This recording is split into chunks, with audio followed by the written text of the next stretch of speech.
Our Mutual Friend by Charles Dickens. Book 2, Birds of a Feather. Chapter 8, in which an innocent elopement occurs. The minion of fortune and the worm of the hour, or in less cutting language, Nicodemus Boffin, Esquire, the Golden Dustman, had become as much at home in his eminently aristocratic family mansion as he was likely ever to be. He could not but feel that, like an eminently aristocratic family cheese, it was much too large for his wants, and bred an infinite amount of parasites. But he was content to regard this drawback on his property as a sort of perpetual legacy duty. He felt the more resigned to it, forasmuch as Mrs Boffin enjoyed herself completely, and Miss Bella was delighted. That young lady was, no doubt, an acquisition to the Boffins. She was far too pretty to be unattractive anywhere, and far too quick of perception to be below the tone of her new career. Whether it improved her heart might be a matter of taste that was open to question, but as touching another matter of taste, its improvement of her appearance and manner, there could be no question whatever. And thus it soon came about that Miss Bella began to set Mrs Boffin right, and even further that Miss Bella began to feel ill at ease and as it were responsible when she saw Mrs Boffin going wrong. Not that so sweet a disposition and so sound a nature could ever go very wrong, even among the great visiting authorities, who agreed that the Boffins were charmingly vulgar, which for certain was not their own case in saying so, but that when she made a slip on the social ice, on which all the children of Podsnappery, with genteel souls to be saved, are required to skate in circles or to slide in long rows, she inevitably tripped Miss Bella up, so that young lady felt, and caused her to experience, great confusion under the glances of the more skilful performers engaged in those ice exercises. At Miss Bella's time of life it was not to be expected that she should examine herself very closely on the congruity or stability of her position in Mr Boffin's house, and as she had never been sparing of complaints of her old home when she had no other to compare it with, so there was no novelty of ingratitude or disdain in her very much preferring her new one.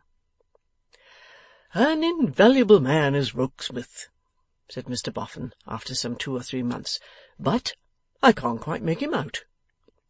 Neither could Bella, so she found the subject rather interesting. "He takes more care of my affairs, morning, noon, and night," said Mr Boffin, "than 50 other men put together, either could or would, and yet he has his ways of his own that are like tying a scaffolding pole right across the road and bringing me up short when I am almost a-walking arm in arm with him." "May I ask how so, sir?" inquired Bella. "Well, my dear," said Mr Boffin, "he won't meet any company here but you. When we have visitors, I should wish him to have his regular place at the table like ourselves, but no, he won't take it." "If he considers himself above it," said Miss Bella with an airy toss of her head, "I should leave him alone." "It ain't that, my dear," replied Mr Boffin, thinking it over. "He don't consider himself above it." "Perhaps he considers himself beneath it," suggested Bella. "If so, he ought to know best." "No, my dear, nor it ain't that neither. No," repeated Mr Boffin, with a shake of his head, after again thinking it over. "Rokesmith's a modest man, but he don't consider himself beneath it." "Then what does he consider, sir?" asked Bella. "Dashed if I know," said Mr Boffin.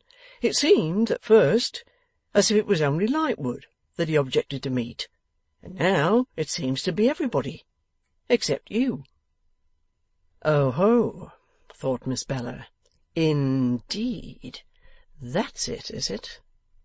For Mr Mortimer Lightwood had dined there 2 or 3 times, and she had met him elsewhere, and he had shown her some attention. Rather cool in a secretary and Pa's lodger to make me the subject of his jealousy.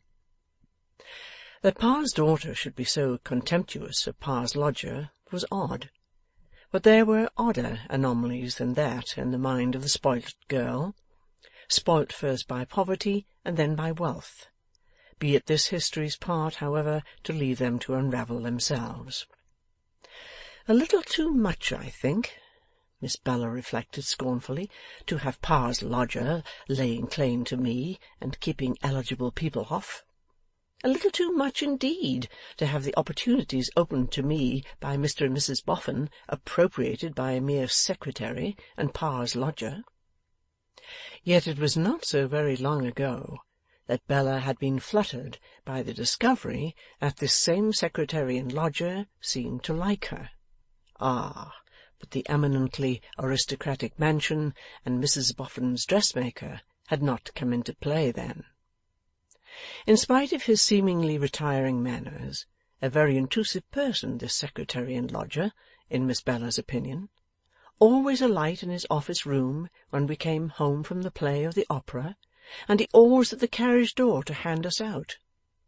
Always a provoking radiance, too, on Mrs. Boffin's face, and an abominably cheerful reception of him, as if it were possible seriously to approve what the man had in his mind. "You never charge me, Miss Wilfer," said the secretary, encountering her by chance alone in the great drawing-room, "with commissions for home. I shall always be happy to execute any commands you may have in that direction." "Pray, what do you mean, Mr. Rokesmith?" inquired Miss Bella, with languidly drooping eyelids. "By home, I mean your father's house at Holloway." She coloured under the retort, so skilfully thrust that the words seemed to be merely a plain answer given in plain good faith, and said, rather more emphatically and sharply, "What commissions and commands are you speaking of?" "Only little words of remembrance, as I assume you sent somehow or other," replied the secretary with his former air. "It would be a pleasure to me if you would make me the bearer of them. As you know, I come and go between the two houses every day." "You needn't remind me of that, sir." She was too quick in this petulant sally against Pa's lodger, and she felt that she had been so when she met his quiet look. "They don't send many, what was your expression? Words of remembrance to me?" said Bella, making haste to take refuge in ill usage. "They frequently ask me about you, and I give them such slight intelligence as I can." "I hope it's truly given," exclaimed Bella. "I hope you cannot doubt it, for it would be very much against you if you could." "No, I do not doubt it. I deserve the reproach, which is very just indeed. I beg your pardon, Mr. Rokesmith." "I should beg you not to do so, but that it shows you to such admirable advantage," he replied with earnestness. "Forgive me, I could not help saying that. To return to what I have digressed from, let me add that perhaps they think I report them to you, deliver little messages and the like, but I forbear to trouble you, as you never ask me." "I am going, sir," said Bella, looking at him as if he had reproved her, "to see them to-morrow." "Is that," he asked, hesitating, "said to me or to them?" "To which you please." "To both. Shall I make it a message?" "You can if you like, Mr. Rokesmith. Message or no message, I am going to see them to-morrow." "Then I will tell them so."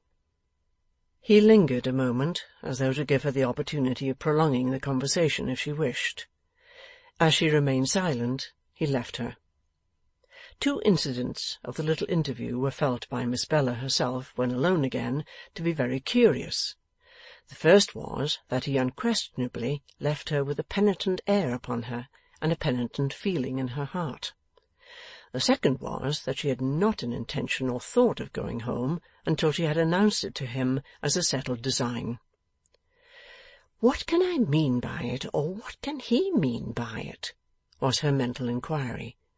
He has no right to any power over me, and how do I come to mind him when I don't care for him?' Mrs Boffin insisting that Bella should make tomorrow's expedition in the chariot, she went home in great grandeur. Mrs Wilfer and Miss Lavinia had speculated much on the probabilities and improbabilities of her coming in this gorgeous state, and, on beholding the chariot from the window at which they were secreted to look out for it, agreed that it must be detained at the door as long as possible for the mortification and confusion of the neighbours. Then they repaired to the usual family room to receive Miss Bella with a becoming show of indifference. The family room looked very small and very mean, and the downward staircase by which it was attained looked very narrow and very crooked. The little house and all its arrangements were a poor contrast to the eminently aristocratic dwelling. I can hardly believe, thought Bella, that I ever did endure life in this place. Gloomy majesty on the part of Mrs Wilfer, and native pertness on the part of Lavvy, did not mend the matter. Bella really stood in natural need of a little help, and she got none. 'This,' said Mrs Wilfer, presenting a cheek to be kissed, as sympathetic and responsive as the back of the bowl of a spoon, 'is quite an honour. You'll probably find your sister Lavvy grown, Bella?' 'Ma,' Miss Lavinia interposed, 'there can be no objection to your being aggravating because Bella richly deserves it, but I really must request that you will not drag in such ridiculous nonsense as my having grown when I am past the growing age.' 'I grew myself,' Mrs Wilfer sternly proclaimed, 'after I was married.' 'Very well, Ma,' returned Lavvy, 'then I think you'd much better have left it alone.' The lofty glare with which the majestic woman received this answer might have embarrassed a less pert opponent, but it had no effect upon Lavinia, who, leaving her parent to the enjoyment of any amount of glaring as she might deem desirable under the circumstances, accosted her sister undismayed. 'I suppose you won't consider yourself quite disgraced, Bella, if I give you a kiss? Well, and how do you do, Bella, and how are your boffins?' 'Peace!' exclaimed Mrs Wilfer. 'Hold! I will not suffer this tone of levity.' 'My goodness me! How are your spoffins, then?' said Lavvy, 'since Ma so very much objects to your boffins.' 'Impertinent girl! Minx!' said Mrs Wilfer, with dread severity. 'I don't care whether I'm a minx or a sphinx,' returned Lavinia, coolly tossing her head. 'It's exactly the same thing to me, and I'd every bit as soon be one as the other. But I know this: I'll not grow after I'm married.' 'You will not. You will not,' repeated Mrs Wilfer, solemnly. 'No, Ma, I will not. Nothing shall induce me.' Mrs Wilfer, having waved her gloves, became loftily pathetic. 'But it was to be expected.' Thus she spake. 'A child of mine deserts me for the proud and prosperous, and another child of mine despises me. It is quite fitting.' 'Ma,' Bella struck in, 'Mr and Mrs Boffin are prosperous, no doubt, but you've no right to say they're proud. You must know very well that they're not.' 'In short, Ma,' said Lavvy, bouncing over to the enemy without a word of notice, 'you must know very well, or if you don't, more shame for you, that Mr and Mrs Boffin are just absolute perfection.' 'Truly?' returned Mrs Wilfer, courteously receiving the deserter.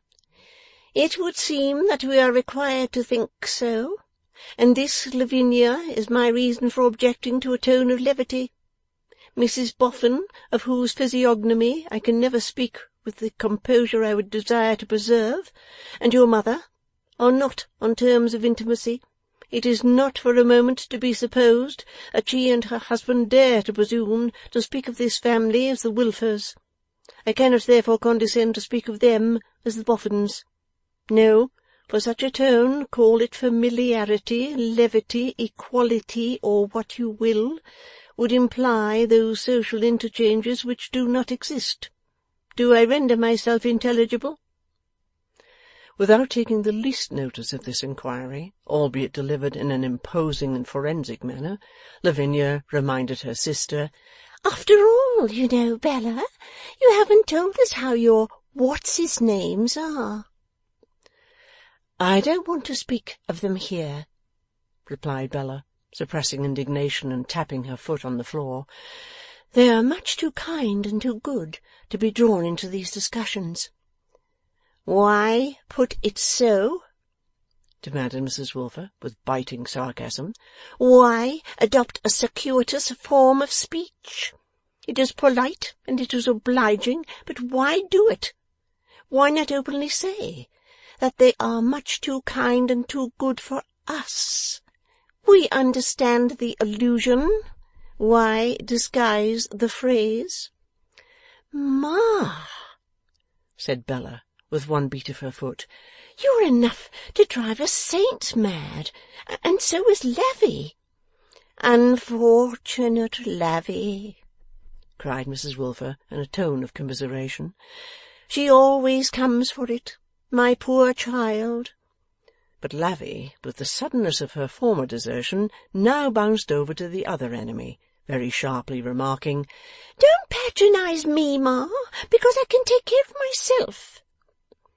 'I only wonder,' resumed Mrs Wilfer, directing her observations to her elder daughter, as safer on the whole than her utterly unmanageable younger, 'that you found time and inclination to tear yourself from Mr and Mrs Boffin, and come to see us at all. I only wonder that our claims, contending against the superior claims of Mr and Mrs Boffin, had any weight. I feel I ought to be thankful for gaining so much in competition with Mr and Mrs Boffin.' The good lady bitterly emphasized the first letter of the word Boffin, as if it represented her chief objection to the owners of that name, and as if she could have borne Doffin, Moffin, or Poffin much better. 'Ma,' said Bella angrily, 'you force me to say that I am truly sorry I did come home, and that I never will come home again, except when poor dear Pa is here, for Pa is too magnanimous to feel envy and spite towards my generous friends, and Pa is delicate enough and gentle enough to remember the sort of little claim they thought I had upon them, and the unusually trying position in which, through no act of my own, I had been placed, and I always did love poor dear Pa better than all the rest of you put together, and I always do, and I always shall.' Here Bella, deriving no comfort from her charming bonnet and her elegant dress, burst into tears. 'I think, R.W.,' cried Mrs Wilfer, lifting up her eyes and apostrophizing the air, 'that if you were present it would be a trial to your feelings to hear your wife and the mother of your family depreciated in your name. But fate has spared you this, R.W., whatever it may have thought proper to inflict upon her.' Here Mrs Wilfer burst into tears. 'I hate the Boffins,' protested Miss Lavinia. 'I don't care who objects to their being called the Boffins. I will call them the Boffins. The Boffins, the Boffins, the Boffins. And I say they are mischief-making Boffins. And I say the Boffins have set Bella against me.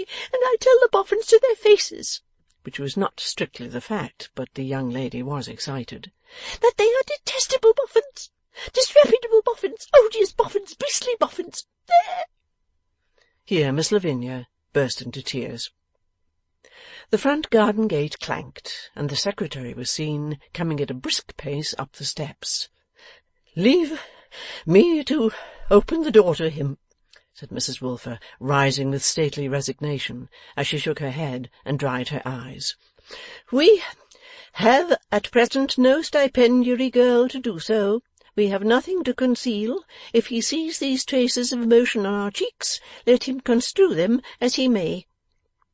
With those words she stalked out. In a few moments she stalked in again, proclaiming in her heraldic way, Mr. Rokesmith is the bearer of a packet for Miss Bella Wilfer. Mr. Rokesmith followed close upon his name, and of course saw what was amiss, but he discreetly affected to see nothing, and addressed Miss Bella.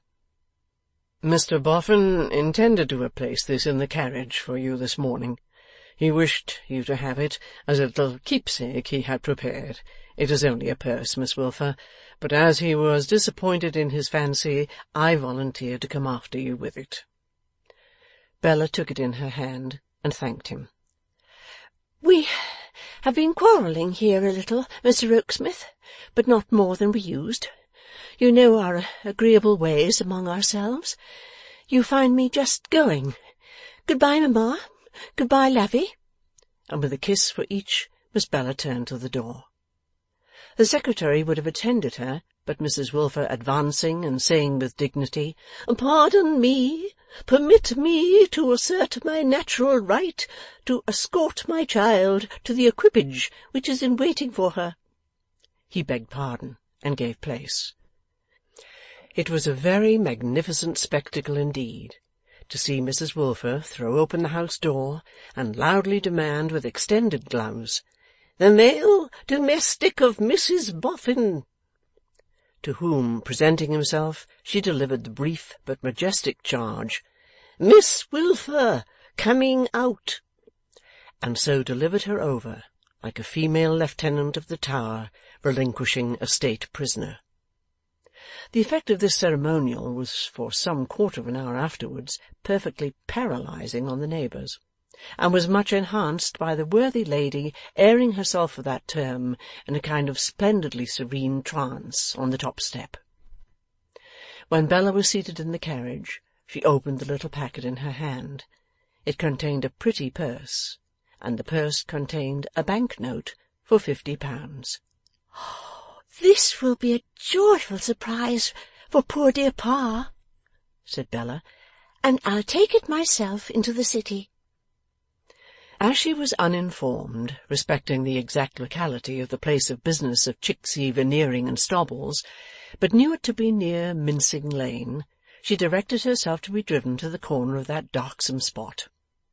Then she dispatched the male domestic of Mrs Boffin in search of the counting-house of Chicksey Veneering and Stobbles, with a message importing that if R. Wilfer could come out, there was a lady waiting who would be glad to speak with him.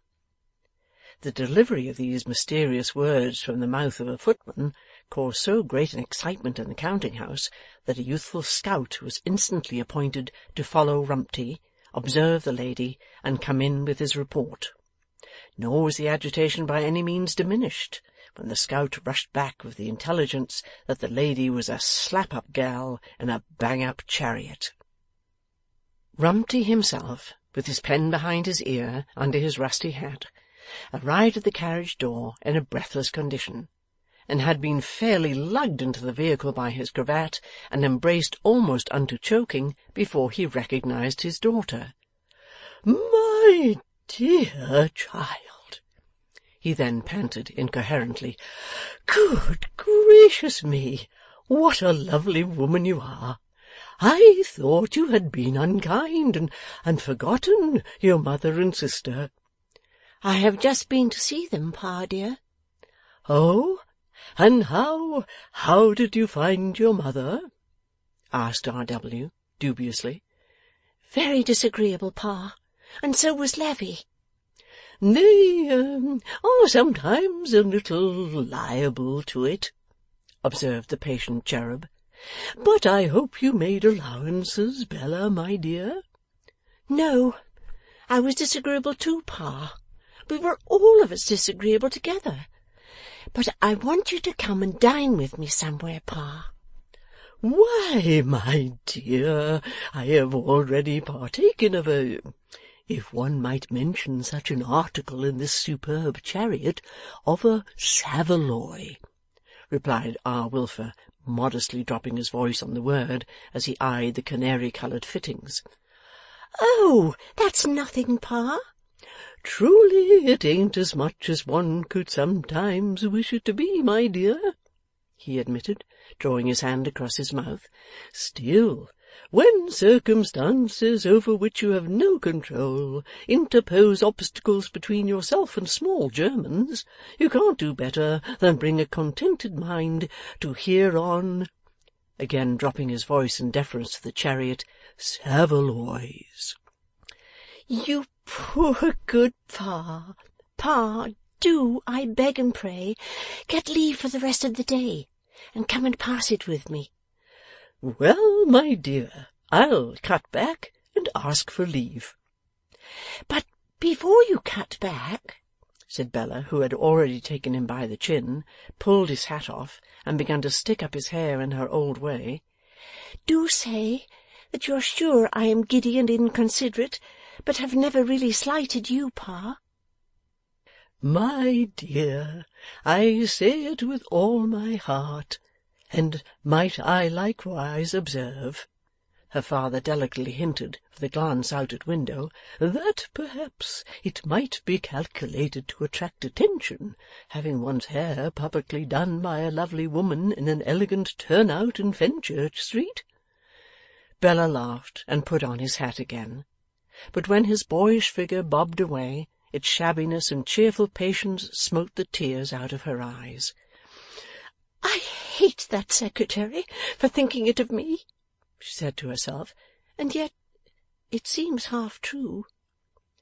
Back came her father, more like a boy than ever in his release from school. "All right, my dear. Leave given at once. Really, very handsomely done." "Now where can we find some quiet place, Pa, in which I can wait for you while you go on an errand for me, if I send the carriage away?" It demanded cogitation. "You see, my dear," he explained, "you really have become such a very lovely woman that it ought to be a very quiet place." At length he suggested, "near the garden up by the Trinity House on Tower Hill." So they were driven there, and Bella dismissed the chariot, sending a pencilled note by it to Mrs Boffin that she was with her father. "Now, Pa, attend to what I am going to say, and promise and vow to be obedient." "I promise and vow, my dear." "You ask no questions. You take this purse. You go to the nearest place where they keep everything of the very, very best ready-made. You buy and put on the most beautiful suit of clothes, the most beautiful hat, and the most beautiful pair of bright boots, patent leather, Pa, mind, that are to be got for money, and you come back to me." "But, my dear Bella—" "Take care, Pa," pointing her forefinger at him merrily. "You have promised and vowed. It's perjury, you know." There was water in the foolish little fellow's eyes, but she kissed them dry, though her own were wet, and he bobbed away again. After half an hour he came back, so brilliantly transformed that Bella was obliged to walk round him in ecstatic admiration 20 times before she could draw her arm through his and delightedly squeeze it.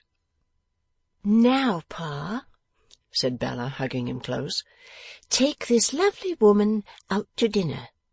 "Where shall we go, my dear?" "Greenwich," said Bella valiantly. "And be sure to treat this lovely woman with everything of the best." While they were going along to take boat, "Don't you wish, my dear," said R.W. timidly, "that your mother was here?"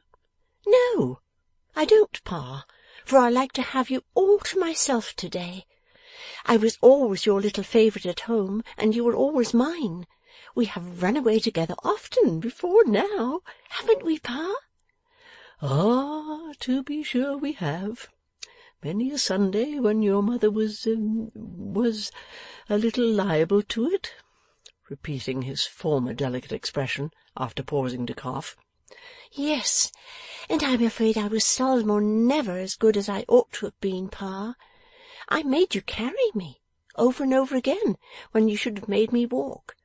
And I often drove you in harness when you would much rather have sat down and read your newspapers.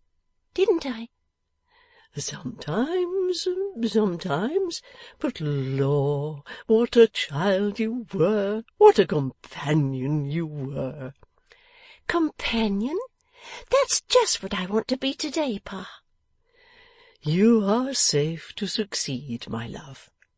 Your brothers and sisters have all in their turns been companions to me, to a certain extent, but only to a certain extent.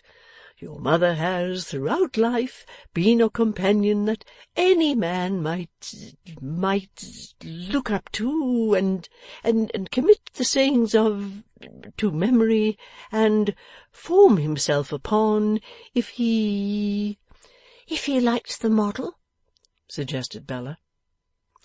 'Well, yes,' he returned, thinking about it, not quite satisfied with the phrase. 'Or perhaps I might say, if it was in him. Supposing, for instance, that a man wanted to be always marching, he would find your mother an inestimable companion. But if he had any taste for walking, or should wish at any time to break into a trot, he might sometimes find it a little difficult to keep step with your mother. Or take it this way, Bella,' he added after a moment's reflection. 'Supposing that a man had to go through life, we won't say with a companion, but we'll say to a tune. Very good. Supposing that tune allotted to him was the Dead March in Saul. Well, it would be a very suitable tune for particular occasions, none better, but it would be difficult to keep time with in the ordinary run of domestic transactions. For instance, if he took his supper after a hard day to the Dead March in Saul, his food might be likely to sit heavy on him. Or if he was at any time inclined to relieve his mind by singing a comic song or dancing a hornpipe, and was obliged to do it to the Dead March in Saul, he might find himself put out in the execution of his lively intentions.' 'Poor Pa!' thought Bella, as she hung upon his arm. 'Now, what I will say for you, my dear,' the cherub pursued, mildly and without a notion of complaining, 'is, that you are so adaptable, so adaptable.' 'Indeed, I am afraid I have shown a wretched temper, Pa. I am afraid I have been very complaining and very capricious. I seldom or never thought of it before, but when I sat in the carriage just now, and saw you coming along the pavement, I reproached myself.' 'Not at all, my dear. Don't speak of such a thing.' A happy and a chatty man was Pa in his new clothes that day. Take it for all in all, it was perhaps the happiest day he had ever known in his life, not even excepting that on which his heroic partner had approached the nuptial altar to the tune of the Dead March in Saul. The little expedition down the river was delightful, and the little room overlooking the river into which they were shown for dinner was delightful. Everything was delightful. The park was delightful, the punch was delightful, the dishes of fish were delightful, the wine was delightful. Bella was more delightful than any other item in the festival, drawing Pa out in the gayest manner, making a point of always mentioning herself as the lovely woman, stimulating Pa to order things by declaring that the lovely woman insisted on being treated with them, and in short causing Pa to be quite enraptured with the consideration that he was the Pa of such a charming daughter. And then, as they sat looking at the ships and steamboats making their way to the sea with the tide that was running down, the lovely woman imagined all sorts of voyages for herself and Pa. Now Pa, in the character of owner of a lumbering square-sailed collier, was tacking away to Newcastle to fetch black diamonds to make his fortune with. Now Pa was going to China in that handsome three-masted ship, to bring home opium with which he could for ever cut out Chicksey Veneering and Stobbles, and to bring home silks and shawls without end for the decoration of his charming daughter.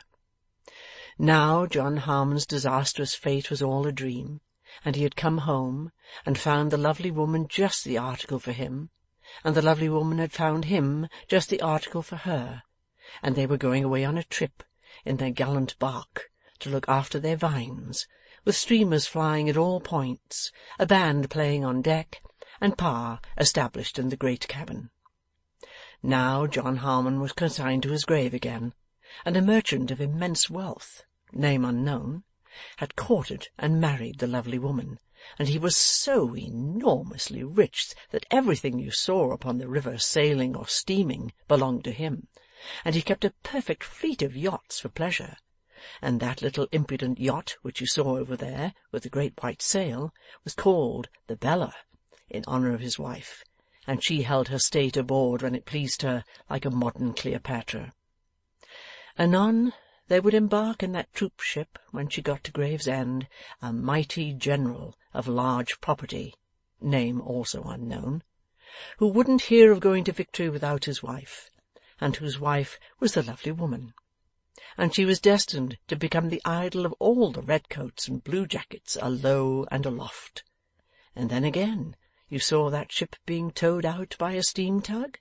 Well, where did you suppose she was going to?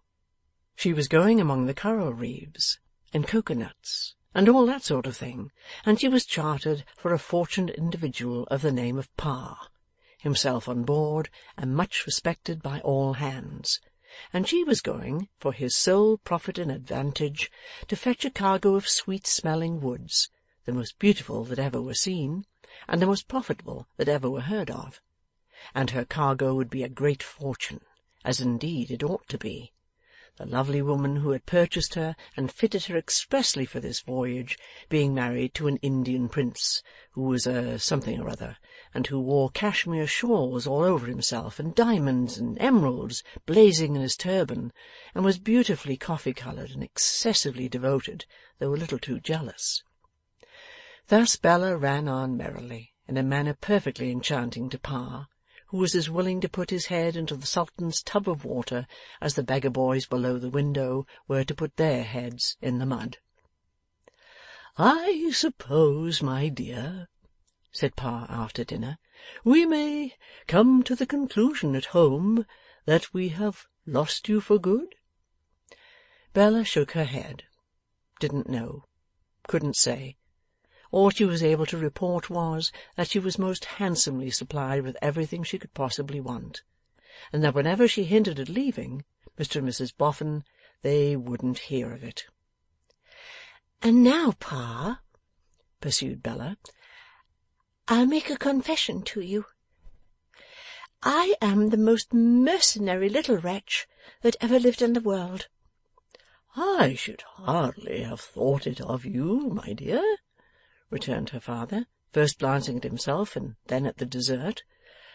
"I understand what you mean, Pa, but it's not that. It's not that I care for money to keep as money, but I do care so much for what it will buy." "Really, I think most of us do," returned R.W. "But not to the dreadful extent that I do, Pa. Ooh!" cried Bella, screwing the exclamation out of herself with a twist of her dimpled chin. "I am so mercenary." With a wistful glance, R.W. said, in default of having anything better to say, "About when did you begin to feel it coming on, my dear?" "That's it, Pa. That's the terrible part of it. When I was at home and only knew what it was to be poor, I grumbled, but didn't so much mind. When I was at home expecting to be rich, I thought vaguely of all the great things I would do. But when I had been disappointed of my splendid fortune, and came to see it from day to day in other hands, and to have before my eyes what it could really do, then I became the mercenary little wretch I am." "It's your fancy, my dear." I can assure you it's nothing of the sort, Pa, said Bella, nodding at him, with her very pretty eyebrows raised as high as they would go, and looking comically frightened. It's a fact. I am always avariciously scheming. Law! But how? I'll tell you, Pa. I don't mind telling you, because we have always been favourites of each other's, and because you are not like a Pa, but more like a sort of a younger brother, with a dear venerable chubbiness on him. And besides, added Bella, laughing as she pointed a rallying finger at his face, because I have you in my power. This is a secret expedition. If ever you tell of me, I'll tell of you. I'll tell Ma that you dined at Greenwich. Well, seriously, my dear, observed R.W. with some trepidation of manner, it might be as well not to mention it. Aha! laughed Bella. I knew you wouldn't like it, sir. So you keep my confidence, and I'll keep yours. But betray the lovely woman, and you shall find her a serpent. Now, you may give me a kiss, Pa, and I should like to give your hair a turn, because it has been dreadfully neglected in my absence. R.W. submitted his head to the operator, and the operator went on talking, at the same time putting separate locks of his hair through a curious process of being smartly rolled over her two revolving forefingers, which were then suddenly pulled out of it in opposite lateral directions. On each of these occasions the patient winced and winked. I have made up my mind that I must have money, Pa. I feel that I can't beg it, borrow it, or steal it, and so I have resolved that I must marry it. R.W. cast up his eyes towards her, as well as he could under the operating circumstances, and said in a tone of remonstrance, "My dear Bella!" Have resolved, I say, Pa, that to get money I must marry money, in consequence of which I am always looking out for money to captivate. My dear Bella! Yes, Pa, that is the state of the case. If ever there was a mercenary plotter whose thoughts and designs were always in her mean occupation, I am the amiable creature, but I don't care. I hate and detest being poor, and I won't be poor if I can marry money. Now, you are deliciously fluffy, Pa, and in a state to astonish the waiter and pay the bill. But, my dear Bella, this is quite alarming at your age. I told you so, Pa, but you wouldn't believe it, returned Bella with a pleasant childish gravity. Isn't it shocking? It would be quite so, if you fully knew what you said, my dear, or meant it. Well, Pa, I can only tell you that I mean nothing else. Talk to me of love, said Bella contemptuously, though her face and figure certainly rendered the subject no incongruous one. Talk to me of fiery dragons, but talk to me of poverty and wealth, and there indeed we touch upon realities. My dear, this is becoming awful, her father was emphatically beginning, when she stopped him. Pa, tell me, did you marry money? You know I didn't, my dear. Bella hummed the Dead March in Saul, and said, after all, it signified very little. But seeing him look grave and downcast, she took him round the neck and kissed him back to cheerfulness again. I didn't mean that last touch, Pa. It was only said in joke. Now mind, you are not to tell of me, and I'll not tell of you. And more than that, I promise to have no secrets from you, Pa, and you make certain that whatever mercenary things go on, I shall always tell you all about them in strict confidence. Fain to be satisfied with this concession from the lovely woman, R.W. rang the bell and paid the bill. Now, all the rest of this, Pa, said Bella, rolling up the purse when they were alone again, hammering it small with her little fist on the table, and cramming it into one of the pockets of his new waistcoat, "is for you to buy presents with for them at home, and to pay bills with, and to divide as you like, and spend exactly as you think proper.